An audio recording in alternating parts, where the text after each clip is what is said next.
স্বাভাবিক এই সময় মায়ের মানে স্নেহ যত্ন এগুলো খুবই প্রয়োজন মেয়েদের।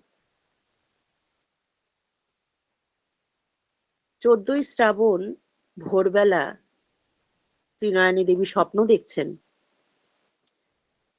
তাদের বাড়িতে লক্ষ্মী পুজোর আয়োজন করা হয়েছে। চারিদিক খুব সুন্দর সাজসজ্জায় সজ্জিত। উঠোন সুন্দর করে ঝকঝকে তকতকে করে একদম লেপা আছে। সেখানে একটি লাল চেলি দিয়ে লক্ষ্মীর ঝাঁপি সুন্দর করে রাখা আছে। অদ্ভুতভাবে ত্রিনয়নী দেবী স্বপ্ন দেখছেন সেই ঝাঁপির থেকে একটি পরমা সুন্দরী মেয়ে, যার গায়ের রং দুধে আলতা, যার পরনে লাল পেড়ে শাড়ি, পায়ে আলতা, একটি অপূর্ব সুন্দরী মেয়ে তার কাছে এগিয়ে আসছে এবং তার কাছে আসতেই মেয়েটি অদৃশ্য হয়ে গেল। ত্রিনয়নী দেবীর ঘুম ভেঙে গেল। মা মার কাছে তিনি সেই স্বপ্নের কথা বলছেন। মা তখন বলছেন মেয়েকে, খুব ভালো স্বপ্ন, কারোর কাছে বলো না। সকাল গড়ালো, আকাশ মেঘাচ্ছন্ন, গুরু গুরু গম্ভীর ডাক চারিদিকে আকাশে ছেয়ে গেছে। ত্রিনয়নী দেবীর প্রসব যন্ত্রণা শুরু হলো। তার যন্ত্রণায় তার মুখ যেমন কালো হয়ে রয়েছে, প্রকৃতিও যেন সে আকাশ কালো হয়ে অন্ধকার করে আসছে। চারিদিকে থেকে থেকে গুরু গম্ভীর ডাক, মেঘের সেই গর্জন। কিন্তু আমরা জানি যে এই সময় গ্রীষ্মের যত মলিনতা, যত জীর্ণতা সব যেন হঠাৎ করে প্রাণ ফিরে পায়। এই শ্যামল প্রকৃতির আকাশ চোয়ানো সেই ধারায় সবাই যেন আবার সতেজ হয়ে ওঠে, নির্মল হয়ে ওঠে। জুঁই, বেল, কদম্ব ফুলের গন্ধে চারিদিক যেন ছেয়ে যায়। আর সে আকাশ চোয়ানো বৃষ্টির জলে পুকুর, ডোবা, খাল, বিল সব যেন কুলুকুলু রবে ছুটতে থাকে আনন্দে। হঠাৎ এমন সময় আকাশের মেঘ কেটে গেল। এক টুকরো সূর্যের আলো সারাটা গ্রামকে যেন আলোকিত করে দিল।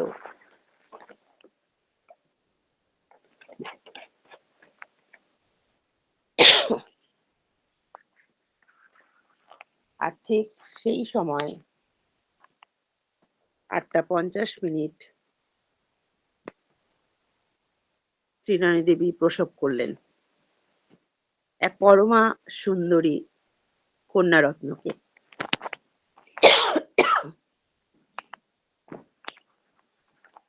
লাহিড়ী বাড়িতে আনন্দের ধুম পড়ে গেল এবং সেখানে শঙ্খধ্বনি উলুধ্বনিতে সেই কন্যারত্নকে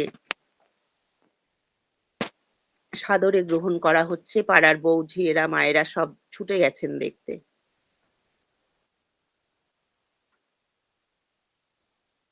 যার সম্বন্ধে যাকে আমরা পেয়ে খুব খুশি, সেই পুরুষোত্তম লীলা সঙ্গিনী, যার সম্বন্ধে ঠাকুরও বলছেন যে আপনাদের ঠাকুর যদি কোনো নারী রূপে আসতো তাহলে তার যা রূপ হতো তা ওই বড় বউ।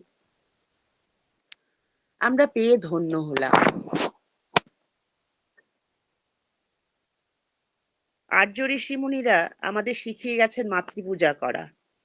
মাতৃপূজা কিভাবে করতে হয়, আর্য ঋষিগণ সেই মন্ত্রোচ্চারণ করছেন, ইয়া দেবী সর্বভূতেষু শক্তিরূপেণ সংস্থিতা নমস্তস্যৈ নমস্তস্যৈ নমস্তস্যৈ নমো নমঃ।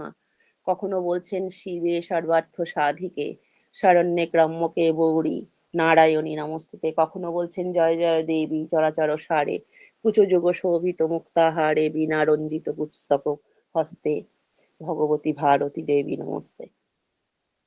তারা শিখিয়েছেন আমাদের মাতৃপূজা। আমাদের অধিষ্ঠাত্রী দেবীগণ সব এক একজন মা।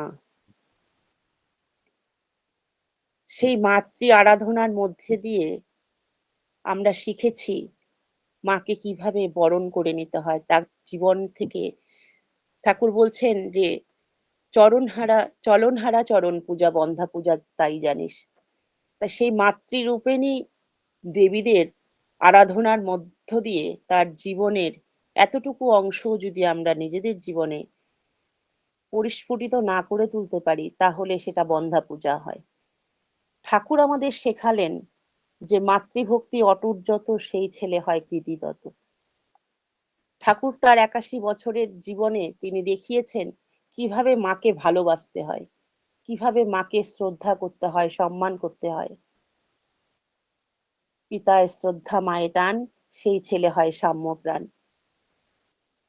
যে মাতৃপূজায় আমরা আজ ব্রতী হয়েছি, যাকে নিয়ে আমরা আনন্দ করছি, সেই মা একজন আদর্শ নারী। তার জীবন চলনা থেকে আমাদের সেই কণা কণা একটু ছোট ছোট রেণু নিয়ে যদি আমরা আমাদের জীবনকে পরিস্ফুটিত করে না তুলতে পারি, সেই মাতৃত্বের স্বাদ আমরা পাবো না।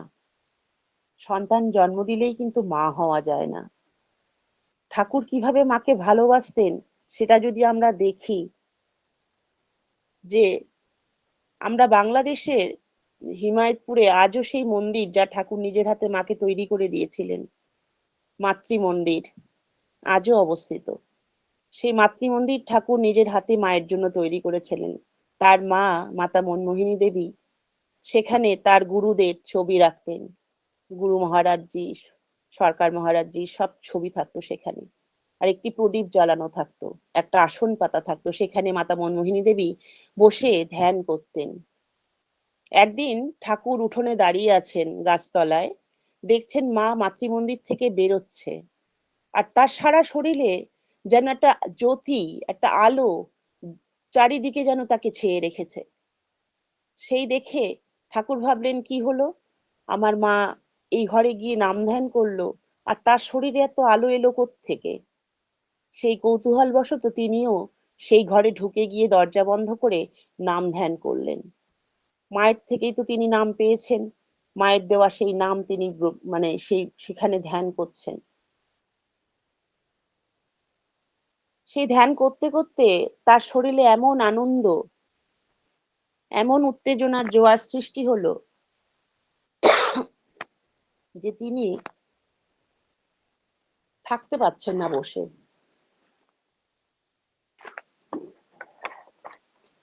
দরজা খুলে বেরিয়ে এলেন।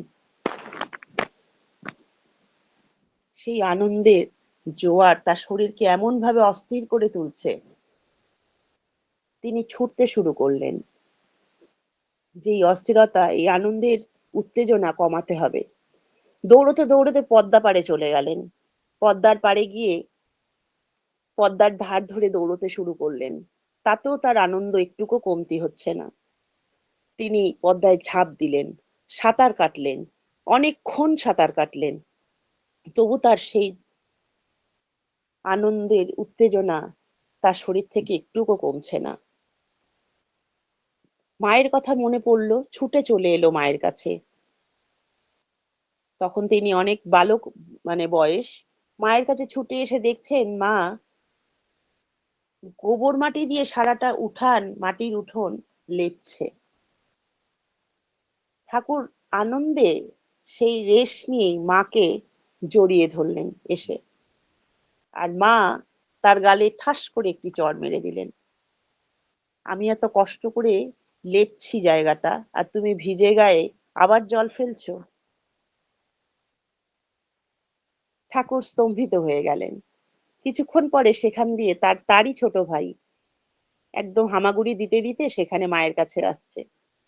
মা হাত দেখছেন যে তার ছোট ছেলের হাতে পায়ে কাদা গোবর লেগে যাচ্ছে, সঙ্গে সঙ্গে কোলে নিয়ে আঁচল দিয়ে তার পা হাত মুছিয়ে দিচ্ছেন।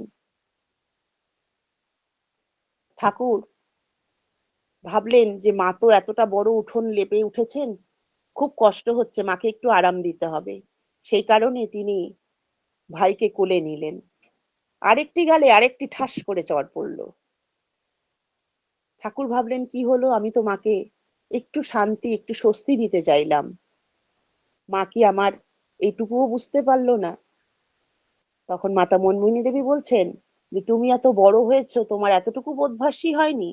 ছোট ছেলে, তাকে তুমি ভিজে গায়ে কোলে নিচ্ছ, তার যে ঠান্ডা লাগতে পারে। ঠাকুরের খুব কষ্ট হলো। তিনি ভাবলেন মা আমাকে ভালোবাসে না, মা বোধহয় ভাইকেই ভালোবাসে। তিনি ছুটতে আবার পদ্মার পাড়ে চলে গেলেন।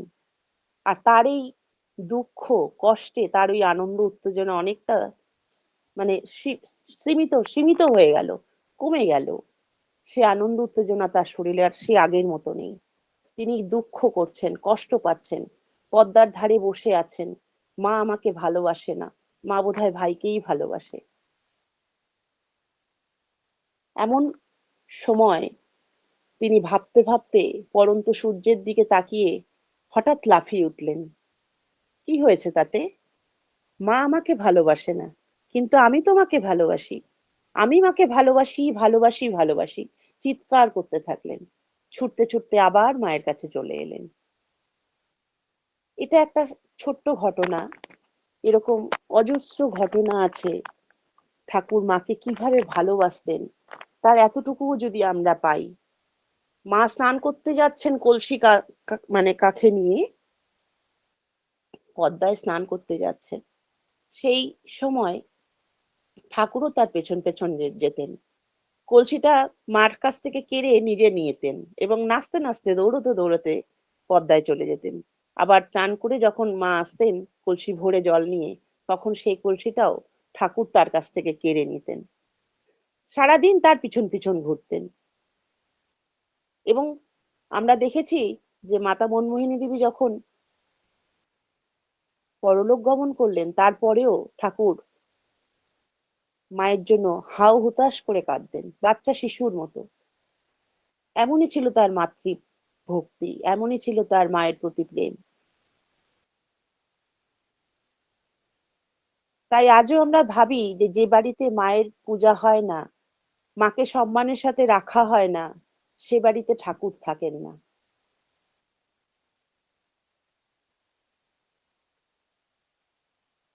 ঠাকুরকে পেয়ে আমরা যেমন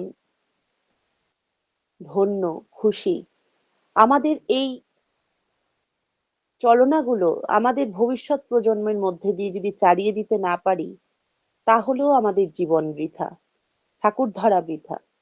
তাই ভবিষ্যৎ প্রজন্মকে তার এই গুণাবলী দিয়ে ঠাকুর বলছেন যে মাতৃভক্তি অটুট যত সেই ছেলে হয় কৃতি তত। তা ছেলেদের যদি আমরা কৃতি করতে চাই আর এই ভালোবাসা এই প্রেম যদি না থাকে, তাহলে কিন্তু হবে না। তাহলে আজকের মতন সমাজ তৈরি হবে যেখানে কারাপশন, যেখানে সবকিছুতে ভরা, আমরা চারিদিকে যা দেখছি। সুতরাং একটা নতুন সমাজ গড়তে গেলে আমাদের সৎসঙ্গীদেরই সেই উদ্যোগী হতে হবে, বিশেষ করে মায়েদের। আমরা এই এটাই আমাদের সাধনা, আর এটাই আমাদের ব্রত হয়ে উঠুক যে আমরা একটা সুস্থ সুন্দর সমাজ গঠন করতে পারি আমাদের ভবিষ্যৎ প্রজন্মকে ঠাকুরের পথে এগিয়ে দিয়ে। আজকে সময় কম, তাই আমার কথার এখানেই বিরাম টানলাম। সবাই ভালো থাকুন, সুস্থ থাকুন, ঠাকুরকে নিয়ে খুব আনন্দ করুন। জয় গুরু। জয় গুরু।